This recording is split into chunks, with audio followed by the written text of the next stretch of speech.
Hello, my friends. Welcome back to the channel. It's so good to have you here with me again today. Before we begin, I want to say this clearly. This is my own take on these characters and what might happen next, my own heartfelt imagining of their story. You know what's beautiful about love? It shows up most when life gets hard. Not in the easy days, but in the rainy ones. And today, we're stepping into a home where the rain is falling outside and something even warmer is happening inside. Let me set the scene for you. There's a man named Mr. Juan.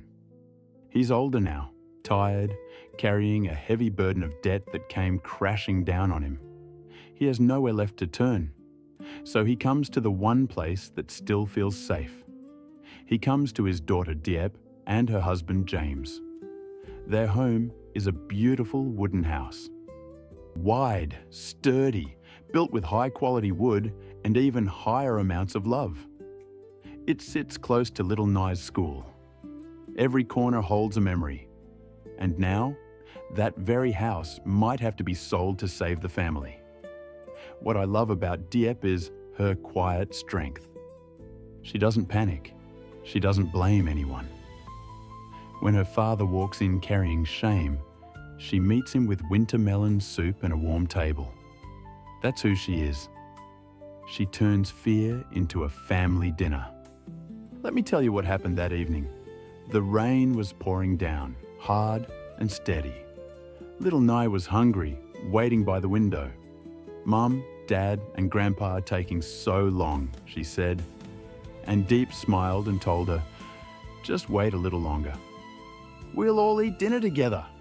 Picture this. The door finally opens. James walks in with Mr. Juan beside him, both soaked from the rain. And what does this family do? They don't talk about money first. They sit down together, they bow their heads, they give thanks for the food on the table. Thank God for this meal tonight, they pray. And then little Nye says the sweetest thing. I invite Grandpa to dinner. I invite Mom and Dad to dinner. That's not nothing, that's everything.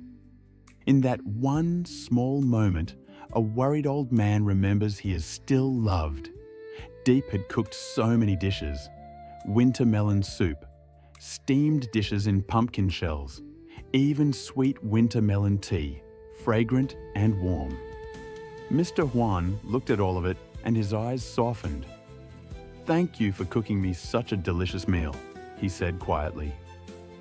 But here's what nobody saw coming. This dinner wasn't just a dinner.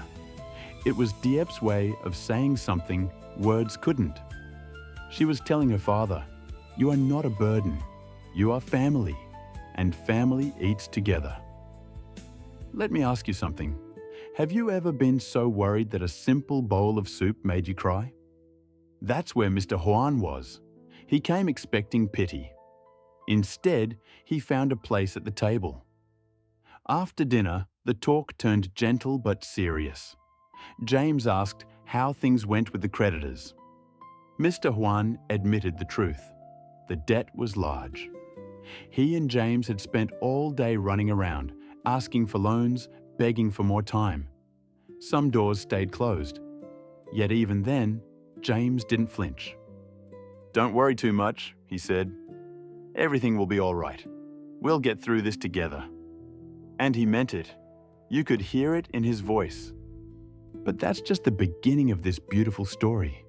Because tonight, under the sound of falling rain, Diep was about to make a decision.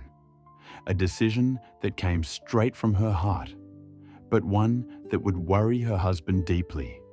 Last we left off, the family had just shared a warm dinner in the rain.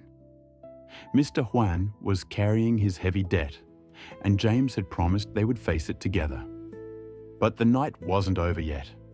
After the meal, the family began preparing for bed. And here's where you see the true heart of these people. Mr. Juan insisted he would sleep on the floor. Let me sleep on the floor, it's fine, he said.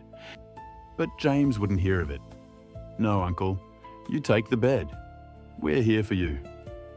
Picture this gentle argument. An old man trying not to be a bother. A son-in-law refusing to let him feel small. Back and forth they went, each one trying to give the other more comfort. This is what love looks like, not grand gestures. Just two men arguing over who gets the floor. Then James said something that settled it. Don't overthink it. We're here for you. I'm sure you won't end up in trouble. I'll do everything I can to help you. And just like that, Mr. Juan's shoulders relaxed. He let himself be cared for. Little Nee climbed up beside her grandfather. Grandpa, are you sleeping with me tonight? She asked, and the tired old man smiled the first real smile in days. Yes, child, I'm sleeping right here with you. She handed him a cup of sweet winter melon tea. This tea is delicious, Grandpa. Here's what touches me about this. In the middle of all that worry about money, the thing that healed Mr. Juan wasn't alone. It was a granddaughter's hand in his. It was being needed. It was belonging. But while the old man drifted towards sleep, Diep was wide awake. She sat with James in the quiet, the rain still tapping on the wooden roof. And in her heart, a plan was forming. She turned to James and said it plainly. I'll sell the land to pay for Dad's debt. Just like that. No hesitation. There was a plot of land beside their home, spacious, worth a good price.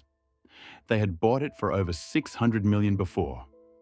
Now Diep wanted to give it up for her father. James went quiet. You know what that means? It means he was torn, because that land was their future.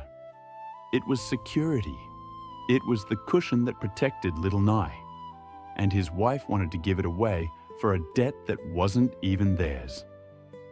You guys should think about this carefully, Mr. Juan had said earlier. This is a big deal. And it was. James knew it. Selling the land might not even be enough. And then what? Would they have to sell the house too? The very house close to Nay's school? And then something beautiful happened. Instead of arguing, James looked at his wife and understood her. He saw that her decision came from the deepest kind of love. She wasn't being reckless. She was being a daughter. He took a breath. Let's think about this together, he said softly. Not no. Not yes. Just together. Because that's how they did everything. As a team. As one heart in two people. Diep nodded, her eyes shining. She knew the road ahead was uncertain. The house held so many memories. It was close to Nay's school. Moving away would be hard on their little girl. But if it came to it, she whispered, they would find a way to take care of Nay's education and pay off her father's debt no matter what. And so the night settled over the wooden house.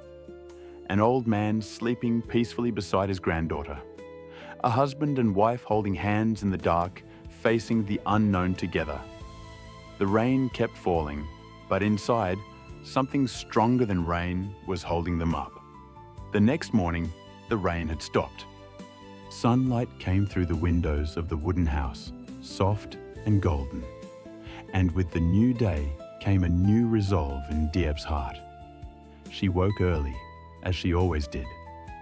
She made breakfast for everyone, moving quietly so as not to wake little Nee and her grandfather. As she cooked, she thought about the land, the house, the debt, and the man sleeping in the next room who had given her everything when she was young. You know what's funny about love? It makes the hard choices feel simple. Diep didn't see selling the land as a loss. She saw it as a chance to give back. Her father had carried her once. Now it was her turn to carry him. When James woke, he found her at the stove. He wrapped the worry of the night into one gentle question.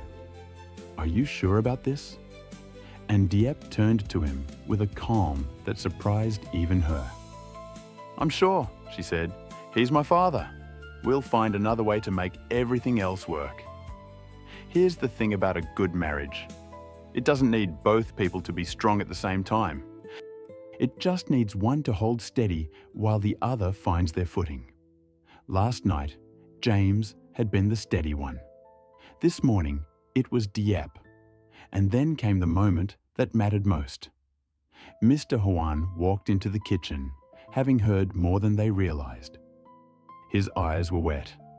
"I can't let you sell your land for me," he said, his voice breaking.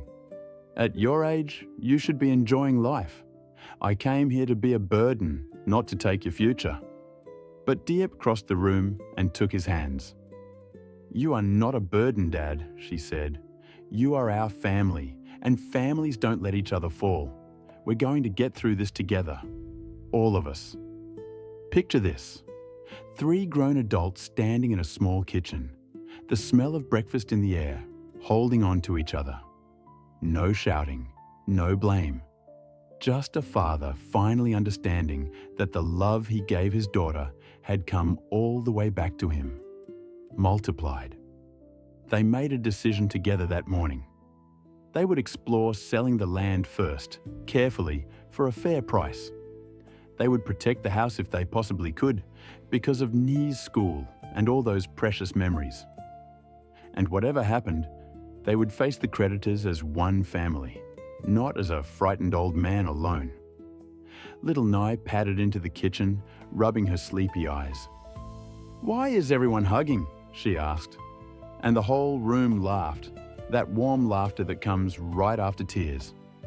"Because we love each other," Diep told her. "Come here and join us." And she did. This is the part that gives me hope. Because in a world that often forces families apart over money, here was a family pulling closer together. The debt was still there. The road was still uncertain. But the love was unshakable. So they sat down to breakfast, all 4 of them, the morning sun warming the wooden table. A plan was forming. A first step was clear. And for the first time in many days, Mr. Juan felt something he thought he'd lost. He felt hope. But the most beautiful moment is still ahead of us, my friends. Because deciding to sell the land was only the first step.